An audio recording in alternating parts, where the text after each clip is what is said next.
የኢትዮጵያና ኤርትራ ጉዳይ አሳሳቢ ደረጃ ላይ ደረሰ ይመስላል። የሚጠበቀው አንድ ጉዳይ ምናልባትም 39ኛው የአፍሪካ ህብረት ስብሰባ ነው። ምክንያቱም የሁለቱ ሀገራት የጋራ ወዳጆች የመፍትሄ ሀሳብ የሚያስቀምጡ ከሆነ ነገሮች የመቀየር እድላቸው የተዘጋ አይደለም። በምስሉ እንደሚታየው ከባድ የጦር መሳሪያዎች ወደ ድንበር አቅጣጫዎች በመጠጋት ላይ ይገኛሉ።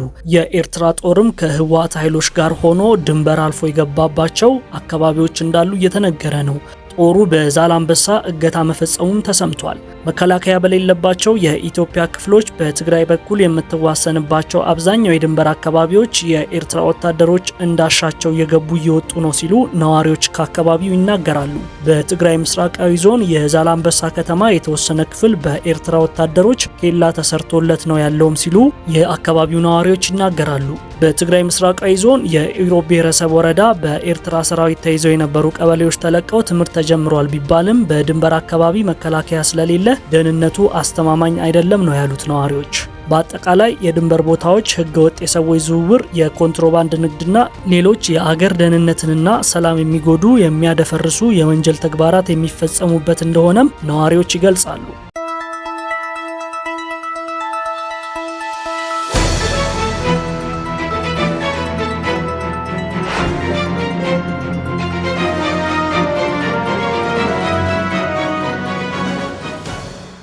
ከቅርብ ጊዜ ወዲህ የተባበሩት አረብ ኤምሬት ከኢትዮጵያ ጋር ስላላት ግንኙነት ብዙ ነገር ይወራል። በአንድ ወገን ኢትዮጵያ ከኤሚሬትስ ጋር ያለችው የተለያዩ ታጣቂ ቡድኖችን በተለይ ደግሞ በጎረቤት ሱዳን እና በተለያዩ አካባቢዎች ያሉትን ታጣቂዎች ለመደገፍ ኢትዮጵያን እንደ መረማመጃ እየተጠቀመች ነው የሚሉና በሌላ በኩል ደግሞ ኢትዮጵያ ከኤሚሬትስ በተለያዩ ጉዳዮች ላይ በመስማማት ከኤሚሬትስ ድጋፍ እያገኘች ነው፣ ስለዚህ ችግር የለውም የሚሉም አሉ። በዚህ ጉዳይ ላይ አንድ ነገር እንበላችሁ። ሶማሊያ ከኤሚሬትስ ጋር ያላትን ወታደራዊ ግንኙነት ካቋረጠችና የደህንነት ክፍተት ከተፈጠረ አልሸባብ ዳግም ሊያንሰራራ ይችላል። ይህ ደግሞ በድንበር በኩል ለኢትዮጵያ ቀጥተኛ የጸጥታ ስጋት ነው። ኤሚሬትስ በዲፒ ወርልድ በኩል በርበራ ወደብ ላይ ኢንቨስት እያደረገች ነው። ኢትዮጵያ ደግሞ በዚህ ወደብ ዋና ተጠቃሚ ናት።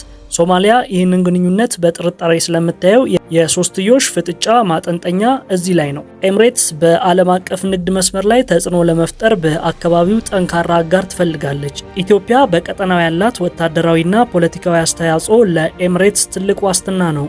ኢሚራት ወዳጃችን ናት ስንል ጥቅማችንን እስካስከበረ ድረስ ኢሚራት አጋር ናት። በአፍሪካ ቀንድ አካባቢ ያለው የኃይል አሰላለፍ ልክ እንደ ቼዝ ጨዋታ እጅግ የተወሳሰበ ነው። ግብጽ የኢትዮጵያን የባህር በር ጥያቄና ከሶማሌላንድ ጋር ያላትን ስምምነት አጥብቃ ትቃወማለች። ለዚህም ሲባል ከሶማሊያ ሞቃዲሾ ጋር ወታደራዊ ስምምነት በማድረግ ኢትዮጵያን በስተምስራቅ በኩል ለመክበብ ትሞክራለች። የሶማሌላንድን እውቅና አትቀበልም፣ ምክንያቱም የሶማሊያ አንድነት መጠናከር ለኢትዮጵያ ስጋት ይሆናል ብላ ስለምታስብ ነው።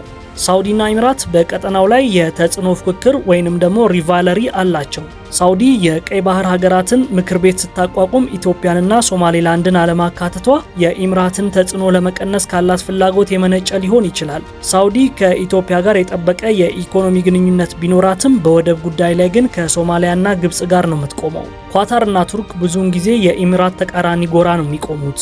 የኢሚራት የገንዘብ አቅምና የሶማሌላንድ መልካዊ ምድር አቀማመጥ ለኢትዮጵያ የባህር በር ጥያቄ ትልቅ ግብአት ናቸው። ኢሚራት በሶማሌላንድ በኩል ቀይ ባህርን ለመቆጣጠር ያላት ህልም የሚሳካው ኢትዮጵያ የዛ ወደብ ባለድርሻ ስትሆን ብቻ ነው። ሶማሌላንድ ሀገር ትሁን ባይነት ለኢትዮጵያ ትልቅ የዲፕሎማሲ ጋሻ ነው። ኢትዮጵያ ብቻዋን ከምትታገል እንደ ኢሚራት ያለ የገንዘብና የፖለቲካ ጡንቻ ያለው ሀገር ከጎኗ መቆሙ የሶማሌላንድን እውቅና የማግኘት እድል ከፍ ያደርገዋል። ሶማሌላንድ ራሷን የቻለች ሀገር መሆኗ ለኢትዮጵያ በአካባቢው ታማኝ አጋር ይሰጣታል። እስራኤል በአሜሪካ ፖለቲካ ውስጥ በሎቢ ቡድኖች በኩል ያላት ተጽዕኖ ከፍተኛ ነው። ሶማሌላንድ እውቅና እንድትሰጥ እስራኤል ግፊት ካደረገች አሜሪካ አቋሟን እንድትቀይር ትልቅ ምክንያት ይሆናታል። የተባበሩት አረብ ኤሚሬትስ ወይንም ዩኤኢ ለኢትዮጵያ በግምት 20 የሚሆኑ የሚሬጅ 2000 ተዋጊ ጄቶች ቃል ገብታለች። እነዚህ ጄቶች የቆዩ ሳይሆኑ የታደሱና ዘመናዊ መሳሪያዎችን የታጠቁ አፕግሬድድ እና ዌል አርምድ ናቸው። ጄቶቹ ብዙ አይነት ተልእኮዎች በአንድ ላይ መፈጸም የሚችሉ መልቲ ሮል ናቸው።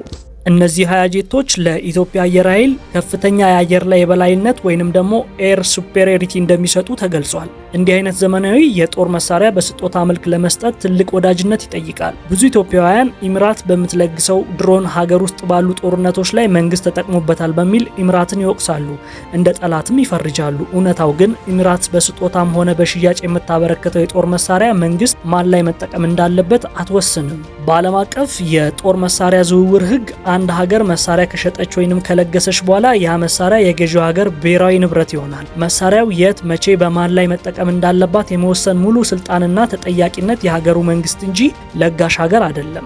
መሳሪያው ገዳይ ሳይሆን መሳሪያውን የጨበጠ እጅ ነው ገዳዩ እንደሚባለው ለውስጣዊ ጦርነቶች ተጠያቂው የመሳሪያው ምንጭ ሳይሆን የመሳሪያው ኦፕሬተር መንግስት ነው። አሁን ባለው የቀጠናው የኃይል አሰላለፍ ኢሚራት ለኢትዮጵያ ስትራቴጂካዊ ጋሻና የለውጥ አጋር እንጂ ስጋት አይደለችም። በዲፕሎማሲው ዓለም አንድን መንግስት ሊያስመሰግን የሚገባው ትልቁ ስኬት የሀገሩን ብሔራዊ ጥቅም ወይንም ናሽናል ኢንተረስት ሊያስከብሩ የሚችሉ ሀያላን ወዳጆችን ማፍራት ነው። የኢትዮጵያ መንግስት ከኢሚራት ጋር ያለው ግንኙነት ሊያስመሰግነው እንጂ ሊያስወቅሰው አይገባም።